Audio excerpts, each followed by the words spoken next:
नमस्कार मित्रांनो, आजच्या या व्हिडिओच्या माध्यमातून आपण युडाइस पोर्टलवरती विद्यार्थ्याचे प्रोफाईल अपडेट कसे करायचे ते समजून घेणार आहोत. प्रामुख्याने 3 प्रोफाईल आपल्याला अपडेट करायचे आहे, जीपी, ईपी व एफपी. तर सर्वप्रथम आपल्याला यासाठी एक कोणतेही वेब ब्राउझर ओपन करायचं आहे. वेब ब्राउझर ओपन केल्यानंतर आपल्याला सर्च बॉक्समध्ये युडाइस प्लस हे नाव सर्च करायचं आहे.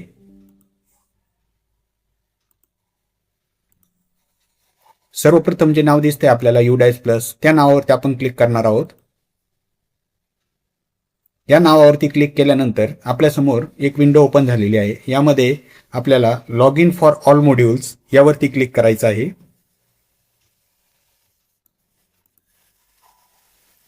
यावरती क्लिक केल्यानंतर अशा प्रकारची स्क्रीन आपल्यासमोर ओपन होईल. यामधून आपल्याला आपलं महाराष्ट्र हे राज्य निवडायचं आहे आणि गो या बटनावरती क्लिक करायचं आहे. त्यानंतर अशा प्रकारची स्क्रीन ओपन होईल. आपल्याला स्टुडंट मॉड्यूलमध्ये काम करायचं असल्याने आपण स्टुडंट मॉड्यूल लॉग इन यावरती क्लिक करणार आहोत.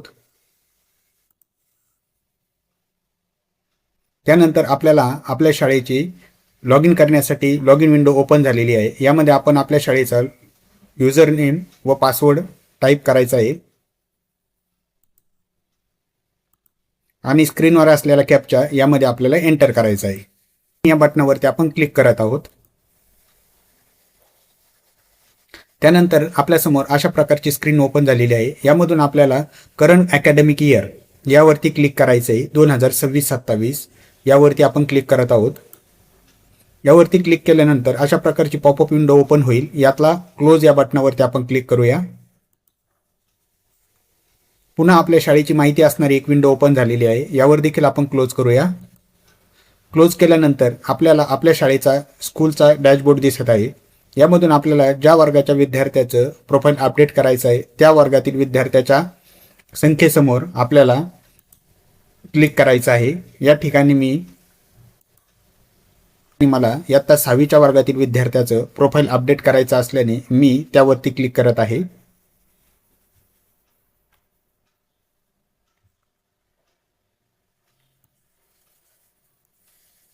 आपण बघू शकता. त्यानंतर आपल्याला ॲक्शन या बटनावरती व्ह्यू व मॅनेज यावरती क्लिक करायचं आहे. यावरती क्लिक केल्यानंतर आपल्यासमोर आपल्या वर्गातील विद्यार्थ्याची यादी ओपन झालेली आहे. यामधून आपल्याला ज्या मुलींचं प्रोफाईल अपडेट करायचं आहे त्यांच्या नावासमोरील जीपी, ईपी व एफपी या नावावरती क्लिक करायचं आहे. सर्वप्रथम आपण जीपी या नावावरती क्लिक करणार आहोत. या ठिकाणी आपल्यासमोर विद्यार्थ्याचं जनरल प्रोफाईल ओपन झालेलं आहे. त्यामधून आपल्याला जी माहिती आहे ती माहिती वाचून घ्यायची आहे आणि त्या माहितीमध्ये काही बदल करायचा असेल तर आपण बदल करू शकतो. यामध्ये बघा, पहिला चेक बॉक्स दिसतो आपल्याला, do you want to change demographic details. जर विद्यार्थ्याचा आपल्याला डेमोग्राफिक डिटेलमध्ये काही बदल करायचा असेल तर आपल्याला चेक बॉक्सवरती क्लिक करायचं आहे आणि आपण तो बदल करू शकणार आहे. नंतर बघा, विद्यार्थ्याचं नाव दिसतंय आपल्याला, या ठिकाणी जेंडर दिसतंय, डेट ऑफ बर्थ दिसतंय, स्टुडंट कोड दिसतोय. त्यानंतर आपल्याला आईचं नाव आहे, आईचं नाव बदलण्याची आपल्याला इथं संधी आहे. म्हणजे काही दुरुस्ती असेल स्पेलिंगमध्ये तर आपण ती दुरुस्ती करू शकतो. त्यानंतर वडिलांच्या नावामध्ये देखील आपल्याला दुरुस्ती करण्याला संधी आहे. इथं आपल्याला वडिलांच्या नावाच्या स्पेलिंगमध्ये आपण दुरुस्ती करू शकतो. त्यानंतर गार्डियन्स नेम म्हणजे पालकाचं नाव आपण इथे टाकू शकतो. पुढील ऑप्शन आपल्याला इनेबल नाही. बघा, name of student as per Aadhaar, तर आपल्याला हे बदलायचं असेल तर आपल्याला इथे संधी नाही आहे. आधार नंबर ऑफ स्टुडंट तो देखील आपल्याला बदलण्यासाठी इनेबल नाही आहे. त्यानंतर पुढील ऑप्शन आहे बघा, ॲड्रेस आहे, तो ॲड्रेस आपण इथून बदलू शकतो किंवा अपडेट करू शकतो. त्यानंतर पिन कोड देखील आपल्याला बदलता येईल किंवा अपडेट करता येईल. त्यानंतर पुढील ऑप्शन आहे बघा, मोबाईल नंबरचं, विद्यार्थ्याचा मोबाईल नंबर किंवा पालकाचा मोबाईल नंबर आपल्याला इथून बदलण्याची संधी आहे. त्यानंतर अल्टरनेटिव्ह मोबाईल देखील आपण देऊ शकतो.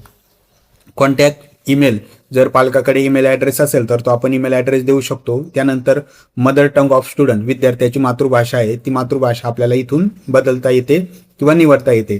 त्यानंतर पुढील आहे बघा, सोशल कॅटेगरी, विद्यार्थ्याची कॅटेगरीविषयी माहिती देणार आहे. तर विद्यार्थ्याची जी कॅटेगरी आहे ती आपण इथून सिलेक्ट करू शकतो. त्यानंतर आहे बघा, मायनॉरिटी ग्रुप, तर विद्यार्थ्याचं मायनॉरिटी ग्रुपमध्ये असेल तर आपल्याला या ड्रॉपडाऊनमधून निवडता येणार आहे आणि नसेल तर नॉट ॲप्लिकेबलला क्लिक करायचे. त्यानंतर विद्यार्थी जर BPL धारक असेल तर विद्यार्थ्याचे पालक बीपीएल धारक असतील तर आपण येस करायचंय, नसेल तर नो करायचंय. आणि नो केल्यानंतर पुढील ऑप्शन आपल्याला इनेबल होणार नाहीये. येस केलं तेव्हाच आपल्याला हे ऑप्शन इनेबल होईल, म्हणजे अंत्योदय योजनेमध्ये आहेत का अशा पद्धतीचं. त्यानंतर विद्यार्थी EWS धारक आहेत का अशा पद्धतीचे ऑप्शन आहे. असेल तर येस करायचंय, नसेल तर नो. त्यानंतर वेदर CWSN म्हणजे विद्यार्थी दिव्यांग आहे का, असेल तर येस करा, नसेल तर नो करा. त्यानंतर पुढील जे ऑप्शन आहेत ते विद्यार्थ्याच्या ज्या दिव्यांगाबाबत आहे, असेल तर येस करायचं आहे आणि आपल्याला तिथं तो कोड टाकायचा आहे की कोणत्या बाबतीत तो दिव्यांग आहे. त्यानंतर आहे बघा वेदर हॅव्हिंग डिसेबिलिटी सर्टिफिकेट म्हणजे विद्यार्थ्याकडे दिव्यांग प्रमाणपत्र आहे का. जर दिव्यांग असेल तरच हे ऑप्शन आपल्याला ओपन होणार आहे, नसेल तर हे ऑप्शन आपल्याला ओपन होणार नाही. त्यानंतर त्याची पर्सेंटेज आहे की दिव्यांगत्वाचे किती पर्सेंटेज आहे. त्यानंतर विद्यार्थी भारतीय आहेत का, तर येस करायचं इथं सर्वच विद्यार्थ्यांना. त्यानंतर पुढील आहे बघा विद्यार्थी शाळाबाह्य होता का किंवा मागील वर्षी शाळाबाह्य होता का अशा पद्धतीचं ऑप्शन आहे. असेल तर येस करा, नसेल तर नो करा. त्यानंतर बघा जर आपण येस केलं तरच हे ऑप्शन आपल्याला पुढील ऑप्शन ओपन होणार आहे, नो केलं तर हे ऑप्शन ओपन होणार नाही. आणि नंतरचा ऑप्शन आहे बघा ब्लड ग्रुप. जर ब्लड ग्रुप आपल्याला या ठिकाणी निवडण्याला संधी आहे, जर विद्यार्थ्याचा ब्लड ग्रुप आपल्याला निश्चितपणे माहिती असेल तर तो आपण निवडू शकतो. अन्यथा आपल्याला under investigation result will be update soon अशा पद्धतीचं ऑप्शन निवडायचं आहे आणि सेव्ह या बटनावरती क्लिक करायचे. त्यानंतर बघा जनरल डेटा अपडेट सक्सेसफुली अशा पद्धतीचा मेसेज आलेला आहे.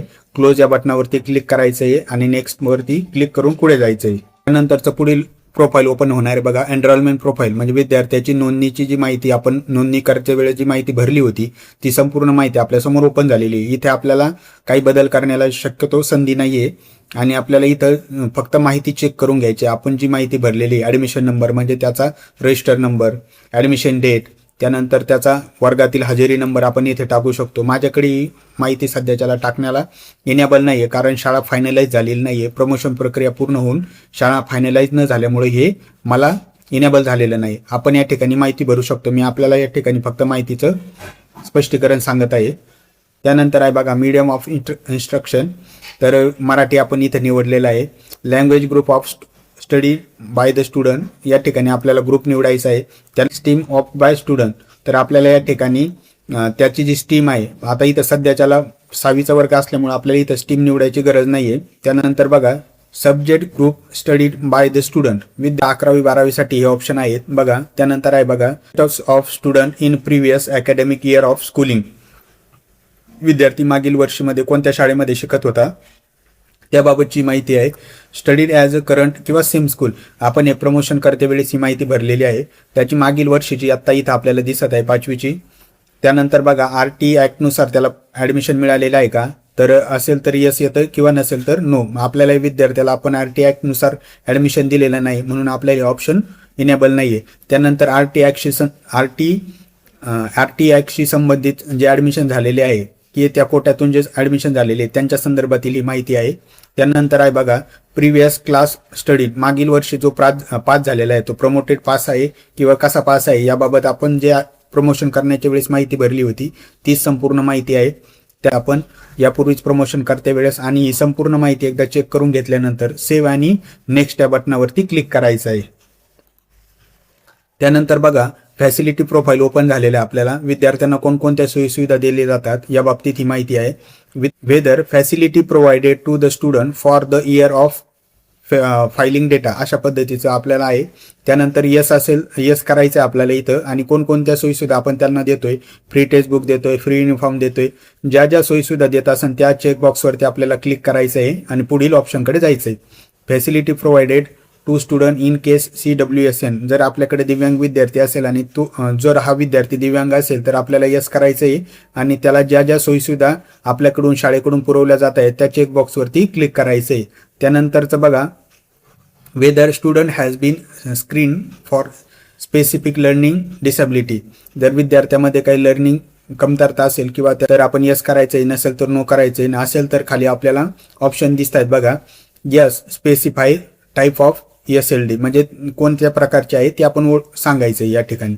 तर डिस्ग्राफिया, डिस्कॅल्क्युलिया व डिस्लेक्सिया अशा पद्धतीचे 3 ऑप्शन आहेत. Whether student has been screen for autism spectrum disorder ASD अशा पद्धतीचं हा मज्जासंस्थेविषयीचा जो आजार आहे जर असेल तर यस करा, नसेल तर नो करा.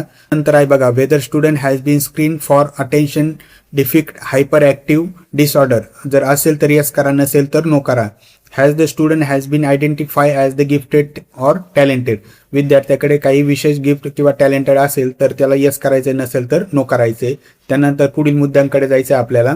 Does the student appear in any state level competition or national level competition किंवा ऑलिम्पियाड. म्हणजे विद्यार्थी काही राष्ट्रीय स्तरावरती किंवा राज्य स्तरावरती स्पर्धेमध्ये सहभागी झाला असेल तर येस करायचे, नसेल तर नो. त्यानंतर आहे बघा does the student participate in NCC, NSS, scout and guide. यापैकी जर असेल तर यस करायचे, नसेल तर नो करायचे.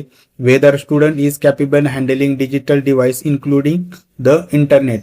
इंटरनेटचं विद्यार्थी mobile, laptop, smart board, desktop यापैकी जर प्रोजेक्टर काय असेल तर ते हाताळू शकतो का. असेल तर यस करा, नसेल तर नो करा. यानंतर आहे बघा स्टुडंट हाईट इन सेंटीमीटर्स. विद्यार्थ्याची उंची आपल्याला सेंटीमीटरमध्ये इथे नमूद करायची आहे.